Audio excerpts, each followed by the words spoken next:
ഇപ്പം ഇതിന്റെ ഷൂട്ടിങ്ങിന് മുന്നേ ഉള്ളതും ഷൂട്ടിംഗ് കഴിഞ്ഞിട്ടും ഇപ്പം പോസ്റ്റ് റിലീസും ഒക്കെ ആയിട്ടുള്ള നിങ്ങളുടെ ഒരു ബോണ്ടിങ് ചോദിച്ചു കഴിഞ്ഞാൽ എങ്ങനെയായിരിക്കും? നമ്മുടെ ബോണ്ടിങ് നമ്മള് ആക്ച്വലി 2023 ഡിസംബർ തൊട്ട് അറിയുന്നവരാണ് അങ്ങോട്ടും ഇങ്ങോട്ടൊക്കെ. ഇതിനകത്ത് ഇവര് രണ്ടുപേരും സ്കൂളിൽ ഒന്നിച്ച് പഠിച്ച ബന്ധമൊക്കെ ഉണ്ട്. ബാക്കി നമ്മൾ മൂന്നുപേരും ബാക്കി നമ്മള് മൂന്നുപേരും ഡിസംബർ തൊട്ട് നമ്മൾ ഇതിന്റെ ഫൈറ്റ് കൊറിയോഗ്രഫിയും അത് ഇതൊക്കെ ആയിട്ട് പ്രാക്ടീസ് ചെയ്യുന്നുണ്ട്. പിന്നെ അത് കഴിഞ്ഞിട്ട് നമ്മളുടെ ഇപ്പൊ ഐ തിങ്ക് നമ്മുടെ എല്ലാവരുടെയും കരിയറിൽ ഒരു പക്ഷെ ഇത്രയും ലോങ് ഷെഡ്യൂള്, അതും ഈ ലോങ് ഷെഡ്യൂളിൽ ഓൾമോസ്റ്റ് 120-130 ദിവസം ഷൂട്ട് ഉണ്ടായിരുന്നു.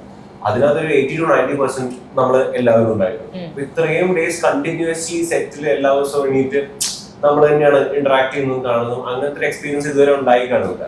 അപ്പൊ അതിന്റേതായിട്ടുള്ള ഒരു ബോണ്ടിങ് ഉണ്ടായിരുന്നു. ഇൻഫാക്ട് ഭയങ്കര ഓർഗാനിക് ആയിരുന്നു അത് വന്നതും. Like how in the beginning നമുക്ക് ആ ബോണ്ടിങ് ഇല്ലാത്ത സമയത്ത് നമ്മൾ ഒരു സീൻ ചെയ്യുമ്പോഴുള്ള ഡൈനാമിക്സ് ആയിരുന്നില്ല.